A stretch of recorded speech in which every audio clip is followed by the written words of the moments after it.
खबर बांग्लादेश से भी है। बांग्लादेश से परेशान करने वाली तस्वीरें आई हैं। कट्टरपंथियों ने ढाका में इंडियन हाई कमीशन पर हमला करने की कोशिश की है। भारत के अधिकारियों को नुकसान पहुंचाने की कोशिश की गई है। कट्टरपंथियों के हंगामे के कारण हाई कमीशन को वीजा काउंटर बंद कराना पड़ा है।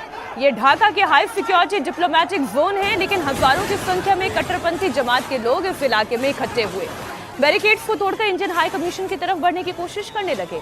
तस्वीरें आपके सामने हैं। बांग्लादेश में भारतीय हाई कमीशन पर हमले की यह कोशिश है और जमातियों का ये भारतीय उच्चायोग की तरफ कूच करना, ये भारत को आंख दिखाने के जैसा है।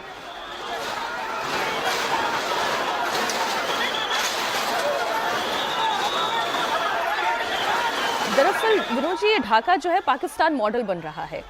कट्टरपंथियों के हाथों में बांग्लादेश चला गया है और भारत विरोधी मोर्चा वहां पर एक्टिव होता चला। अब तो पाकिस्तान का एक्सटेंशन काउंटर बन गया बांग्लादेश।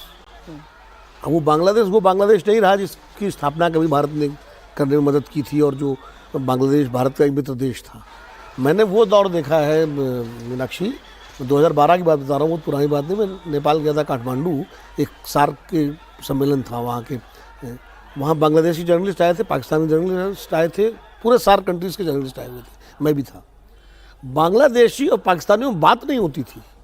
खाने की टेबल पे हम सब खाते थे, बांग्लादेशी हम लोगों से बात करते थे, पाकिस्तानी हम लोगों से बात करते थे, लेकिन वो आपस में बात नहीं करते थे। इतना उनके अंदर एक दूसरे के प्रति वो था। आज वो बांग्लादेश पाकिस्तानी गोदे बैठ गया।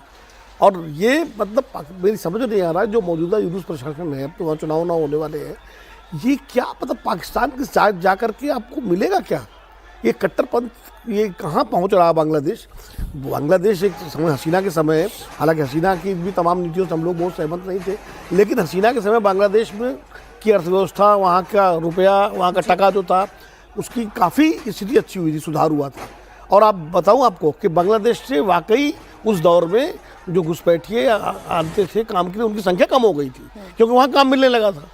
तो और उसके बाद उस बांग्लादेश को उन्होंने ये कर दिया कि अब कपड़ों के निर्यात में बांग्लादेश का कितना जबरदस्त उसका हाथ हो गया था। नहीं, फिर स्थिति यहाँ पर आ गई कि वीजा काउंटर तक बंद करने की नौबत भारत को लेकर इतना विरोध क्यों है? और जब मैं ये पूछती हूँ कि मुस्लिम इको सिस्टम चुप क्यों है, और ये मुस्लिम इको सिस्टम क्या है? ये वही मुस्लिम इको सिस्टम है जो जमात की शक्ल में बांग्लादेश में काम कर रहा है।